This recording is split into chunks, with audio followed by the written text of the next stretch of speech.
The rain hammered against the window of my small apartment in Ethelberg, and the gray sky was a perfect match for the storm inside me. I watched the drops merge and stream down the glass, formless and chaotic, just like my life had become over the last few months.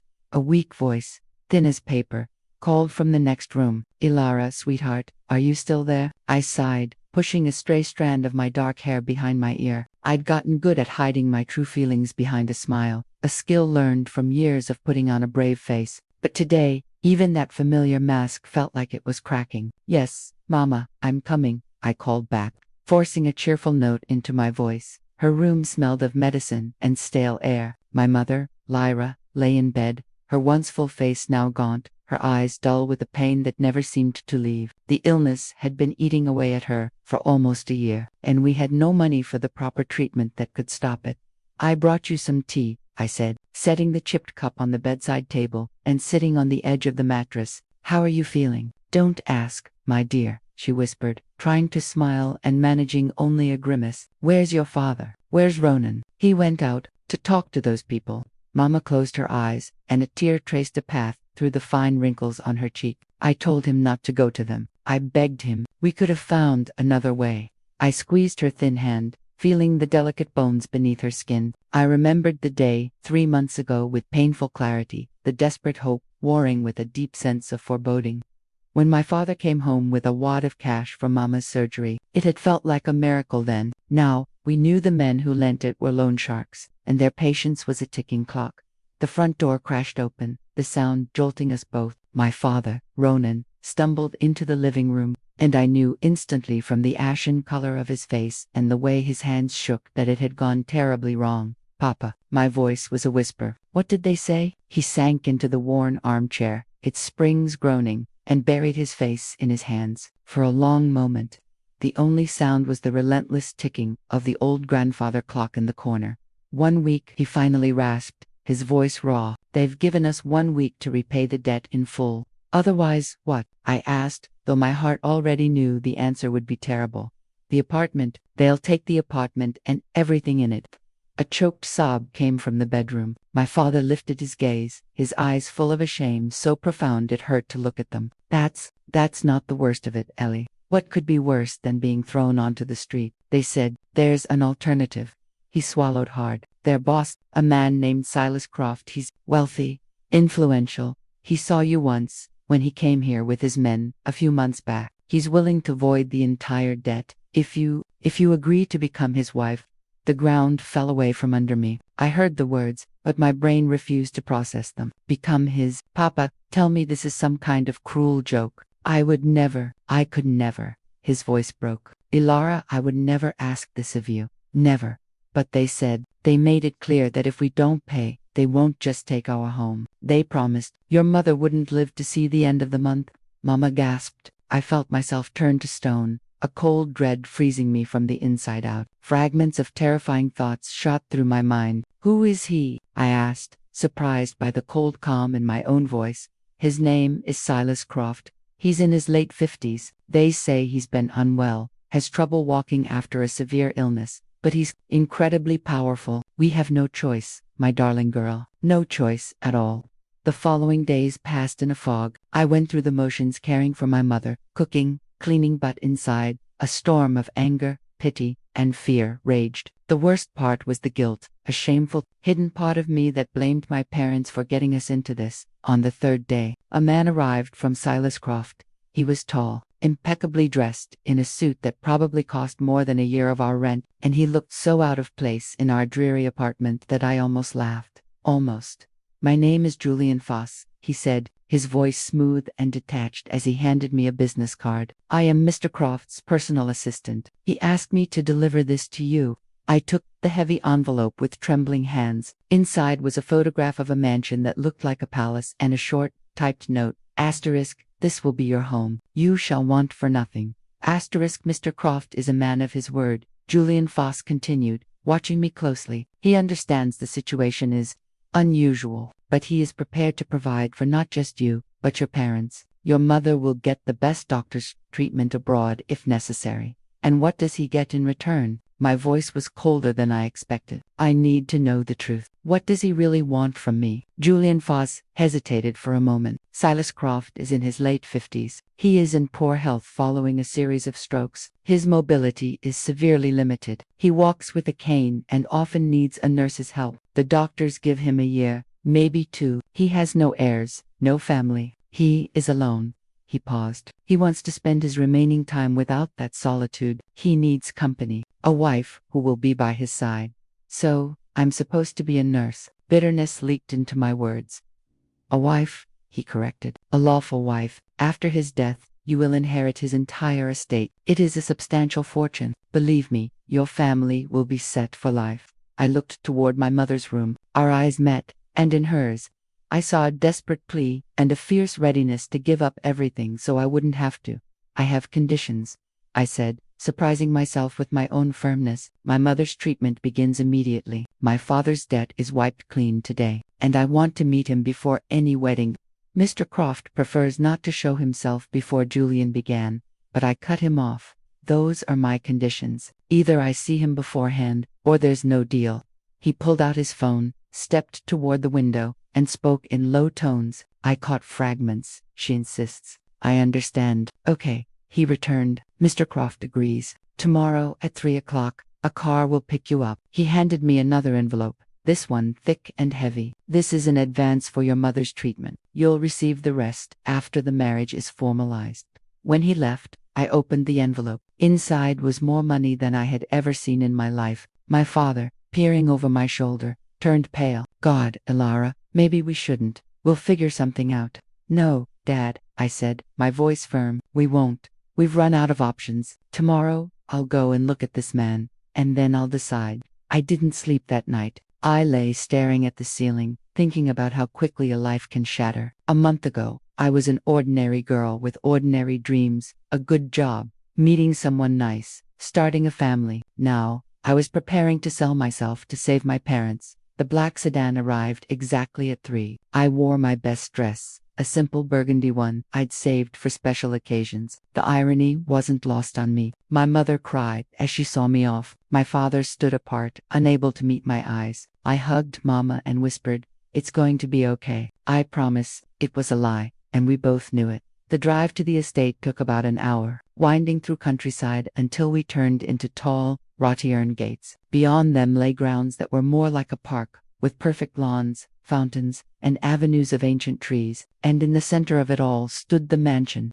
a 3-story stone beast with columns and balconies that stole my breath. Julian Foss met me at the entrance. "Welcome," he said with a strange, unreadable smile. "Mr. Croft is waiting for you in the library. Please, follow me." Inside was even more overwhelming: marble floors, crystal chandeliers, paintings in gilded frames. I felt like I'd walked into a museum. Our footsteps echoed in the vast corridors. The library was on the 2nd floor. Julian opened a massive oak door and stepped aside. The room was immense. Walls lined floor to ceiling with books. Near the window, a man sat in a high-backed chair, his back to the door. All I could see were broad shoulders and a head of thick, silver-gray hair. "Mr. Croft, your guest," Julian announced, and then he left. Closing the door behind him, a heavy, oppressive silence fell. The man didn't turn. I didn't know whether to approach or wait. Finally, I took a few steps forward. "Hello." My voice was quieter than I'd intended. "Come closer," a deep voice commanded. "I want to see you." I slowly walked around the chair and stopped. He wore a strange half-mask, made of dark, polished leather, that covered the upper part of his face and one eye. Only his chin, covered in gray stubble, and his thin, unsmiling lips were visible. His left arm lay limp on the armrest, while his right hand rested on the head of a cane. "Don't be afraid," he said, a smirk touching his lips as he noticed my reaction. "The strokes spared neither my body nor my face. The left side is paralyzed. The face is distorted, an unpleasant sight, I agree, hence the mask." I swallowed. His voice was strong, resonant, belying the image of a frail invalid. "Sit," he nodded, toward the chair opposite him. "I imagine you have questions." "Why me?" I blurted out, sitting down. "You have all this money. You could hire anyone for company. Why force me into this?" He was silent for a few seconds. "Because you won't come to me out of greed," he finally said. You aren't here because you want my money for yourself. You are here for your family. That speaks to your character. He paused. My whole life, I've been surrounded by people who wanted something from me. Money, connections, influence, not one person who was with me just to be with me. And you think I will be with you just to be with you? I couldn't hold back. You just said yourself, I'm here for my family. Yes, he replied, but at least you are honest about your motives, and I know you won't betray me. Your loyalty to your family is a guarantee that you will fulfill your part of our arrangement. What part, exactly? I asked. What do you want from me? Silas Croft struggled to his feet, leaning heavily on his cane. He was indeed barely able to stand. His left leg dragged as he turned. Just be near me, he said, and he sounded genuinely tired. Dine with me, talk to me, read to me, create the illusion that I have a family, that I am not dying alone. He turned toward the window. That's all. I looked at his stooped figure and felt a strange mix of pity and revulsion. Pity for the dying, lonely man. Revulsion for the man who used his wealth to buy companionship without a thought for what I wanted. And if I refuse? I asked softly. If I stand up right now and leave? Silas Croft turned, and his single visible eye flashed with something like surprise. Then the money I gave for your mother's treatment will have to be returned, and your father's debt will remain. I won't hold you by force, Elara. The choice is always yours.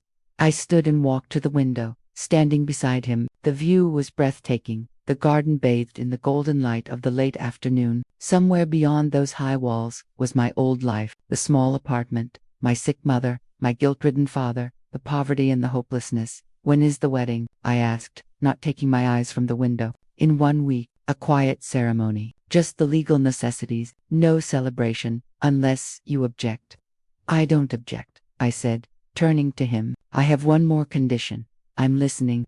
I want to be able to visit my parents regularly, and I want them to be able to visit here when my mother is well enough. He nodded. Of course, this is your home now. You can invite anyone you wish. He took a few labored steps toward the door. Julian will show you the rooms. You may choose any you like, except for mine. Your belongings will be brought tomorrow. Wait, I stopped him. I haven't given my final answer yet. He turned, and his lips curved into a semblance of a smile. But you've already made your decision. I can see it in your eyes. He opened the door. Welcome to the gilded cage, Elara. When the door closed, I sank into the chair and covered my face with my hands. There were no tears. I seemed to have cried them all out already. There was only a hollow, weary emptiness. Julian appeared about 10 minutes later and led me on a tour. The sheer number of rooms was dizzying. The bedrooms were on the 3rd floor. An entire wing to myself. This part of the estate is entirely at your disposal, he explained. Mr. Croft's rooms are on the 1st floor due to the stairs. You may choose any bedroom. I stopped at a corner room. Its windows offered a view of the garden on one side and a deep, dark wood on the other. It was bright and spacious, the furniture elegant but not ostentatious. This one, I said. An excellent choice, Julian approved, then added, almost as an afterthought, someone used to live here. He seemed to catch himself. Never mind, I'll arrange for your things. Left alone, I went to the window and leaned my forehead against the cool glass. Below, a gardener was trimming a hedge, a scene of such peace, such normalcy, but inside me, everything was churning. A gilded cage, he had named it perfectly. That evening, I went down to the small dining room, a room that was still the size of my entire apartment. A long table was set for two at opposite ends. Silas was already seated, the mask still in place. Dinner passed in near silence. I barely touched the exquisite food. Tell me about yourself, he finally said. What did you do? What do you like? I worked at the public library, I replied shortly. I love to read. What kind of books? The Russians, the Brunt. Modern fiction, too. We have a large library here, he noted. You may take any book. I used to love reading, but my eyesight is failing now. It would be pleasant if you would read to me aloud sometimes. I nodded, not meeting his gaze. The days blurred into a monotonous routine. Breakfasts and dinners with Silas, filled with strained, polite conversation. Long hours in the library where I read to him. Solitary walks in the garden. He never insisted on my constant presence, but the freedom was an illusion. The cage was still a cage. I was surprised he never tried to touch me. He was always distant, polite. Sometimes I'd catch him looking at me with a kind of melancholy, but he'd always look away. One evening, while I was reading a Chekhov story, He interrupted me. Are you unhappy here? It wasn't really a question. I closed the book. What did you expect? That I'd be ecstatic? No. He sighed heavily. But I'd hoped that in time, you might at least grow accustomed to life in captivity, to selling myself. You saved your family, he countered. It's not a sale. It's a sacrifice. There's little difference. I stood up. May I go? I'm tired. He nodded, and I headed for the door. Ilara, his voice stopped me. I know what you think of me, and perhaps you're right, but believe me, if I had any other way. He fell silent. Good night, I said, and left without another word. The wedding was a week later, just as he'd said, a brief, joyless ceremony at the county clerk's office. No guests, no celebration. Silas wore his mask. I wore a simple white dress from my new, unwanted wardrobe. When the clerk pronounced us man and wife, Silas didn't try to kiss me. He just took my hand. His palm was surprisingly warm. Thank you, he whispered. I couldn't answer. A lump in my throat held back all words. I was now Mrs. Croft. That evening, the housekeeper, a stern woman named Esther, came to my room. Mr. Croft asks that you dine in his quarters tonight, at 9. My heart hammered. In his quarters. Today is a special day, she said, avoiding my eyes. The wedding, after all. At 9, my resolve gathered like a shield. I went to the first floor and knocked on his door. Come in. The room was surprisingly modest. A large bed, a few armchairs, bookshelves, a crackling fireplace. A small table was set for two with candles and wine. Don't be afraid, he said, as if reading my mind. He stood by the fireplace, still masked. I just asked you to have dinner. Traditionally, a couple spends their first night together, but I understand that would be too much for you. A wave of relief washed over me, followed immediately by shame. I sat down.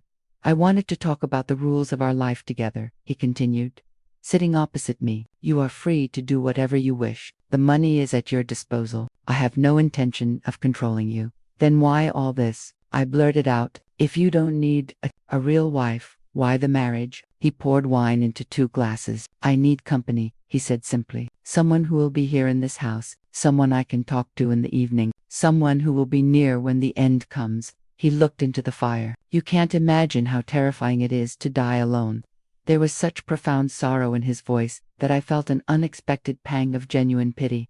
Tell me about yourself, I requested. Who are you? Why are you alone? He was silent for a long time, a long and sad story. I want to hear it, he told me then. A poor childhood, a relentless drive for success, a marriage to a woman named Celeste, a daughter named Zoe, how his obsession with work drove them away, how his wife turned his daughter against him, and then, the accident. A drunk driver, Celeste, her new husband, and 16-year-old Zoe, all gone. I am so sorry, I whispered, and for the first time, I meant it completely. After that, I shut everyone out, he said, his voice thick. I built this estate, dreaming of a family that would never come. Then the strokes happened. He looked at me. That's why I wear the mask, not just because of the paralysis. I don't want to see the pity in people's eyes. We sat in silence. My own pain hadn't vanished, but now I saw him not as a monster, but as a shattered man. The room I chose, I said suddenly. Julian said someone used to live there. Was it so? He flinched. Yes, he managed. I prepared it for her, hoping she would visit someday. She never did. After she died, I ordered it closed. No one has entered it for 7 years. Should I choose another? No, he said sharply, then softened. On the contrary, let there be life in that room again. I left that night with my mind reeling. The story of the little girl who never knew a room waited for her here haunted me. A week later, I was woken by a scream. I rushed downstairs to Silas's room. He was on the floor, curled in agony. The mask had slipped, revealing part of his face. His cane lay overturned. I fell, he forced out. My leg gave out. I called Julian, who called the doctor. While we waited, I helped him sit up. The mask dangled, fully exposing his face for the first time. The left side was paralyzed, the eyelid drooping, the mouth slack. But that wasn't what made me catch my breath. Even through the illness, there was something in the line of his jaw, the set of his good eye, that seemed strangely familiar. Don't look, he whispered, trying to turn away. It's okay, I said, and found that I meant it. I took a towel and gently wiped the sweat from his forehead. The doctor arrived, diagnosed a bad sprain, and insisted on bed rest. He cannot be alone, Mr. Croft. Any fall could be much worse. He has me, I said, the words out before I could think. I'll take care of him. They all stared at me. You don't have to, Silas began. I'm your wife, I said firmly, so don't argue. In the days that followed, I barely left his side. I read to him, helped him eat, kept him company, and with each day, the wall between us grew thinner. He was an educated, well-traveled man, and behind the gruff exterior was a keen mind. I found myself not dreading his company. One night, as he slept, I realized something that shocked me to my core. I had fallen in love with him, not passionately, but quietly, deeply. I had fallen in love with a dying man, but the outside world wasn't finished with us. Silas's younger brother, Cassius, appeared, a man of smirks and thinly veiled envy. He taunted Silas, revealing a terrible truth. Silas had not yet changed his will. The vast fortune was still set to go to Cassius. Hurry him up with the will, or you might be left with nothing. Cassius sneered at me in the hallway. The revelation felt like a physical blow. Had I been a fool? I confronted Silas. He admitted it was true. The notary had been away, but he had intended to change it. I was afraid you'd think I was trying to buy your affection. In that moment, I made a decision. I want you not to change the will. He was stunned. What? I don't want the money between us anymore. I don't want you to think I'm waiting for you to die. What you've done for my family is enough. If you still want to leave me something, do it only when you're certain I deserve it, not before. He looked at me, and tears welled in his visible eye. You are amazing, he whispered. By my mother's surgery was scheduled and successful. The relief was immense. When I returned to the estate, happy but exhausted, Silas was waiting. I'm happy for you, Ilara, truly. It's all thanks to you. Then I did at least one thing right in this life, he said, taking my hand. You've become dear to me. Very dear. I cannot allow you to be left with nothing while Cassius swims in money. Let me set up a trust fund for you, not because you're my contract wife, but because you are. I saw the sincerity in his eyes and agreed. Things were changing, softening. He surprised me with a trip to a secluded lake he owned, a place he loved but hadn't visited since his illness. We sat in a gazebo, watching the water, and it was one of the most peaceful afternoons of my life. On the drive back, he fell asleep with his head on my shoulder, and I didn't move, afraid to wake him. But the peace was shattered when Esther, the housekeeper, came to me, her face grim. I overheard Julian on the phone with Cassius. They were talking about Mr. Croft's health, about his end coming soon. I don't like it, Mrs. Croft. A cold dread settled in me. I barely left Silas's side after that. The proof came a week later. I found him pale, holding a bank transfer slip for a huge sum. The signature was a forgery. Julian, Silas gasped. Only he has access.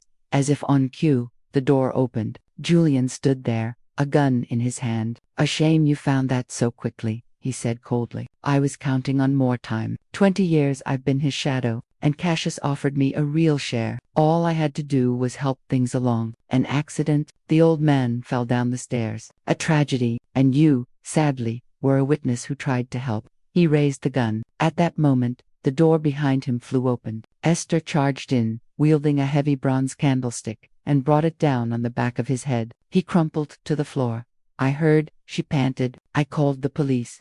I rushed to Silas, and he clung to me. It's over, I whispered, holding him. I'm here. Julian and Cassius were arrested. The investigation revealed Julian had been subtly poisoning Silas, worsening his symptoms. Without the toxins, Silas began to recover. The paralysis lessened. He started walking with more strength. He stopped wearing the mask. 3 months later, we were sitting in the gazebo by the lake again. Builders were working on the foundation of the small house he'd always dreamed of building there. What are you thinking about? He asked, taking my hand. About our strange journey, I said, looking at his face, now so familiar and dear to me. We started as strangers bound by a contract. And now, he finished, his voice soft, we're a family, a real one. He leaned in and kissed me, gently, carefully, our first real kiss. And in the pocket of his jacket was a new will, leaving everything to me, not because I was his wife by contract, but because I had saved his life, and in doing so, we had found a love we never thought possible.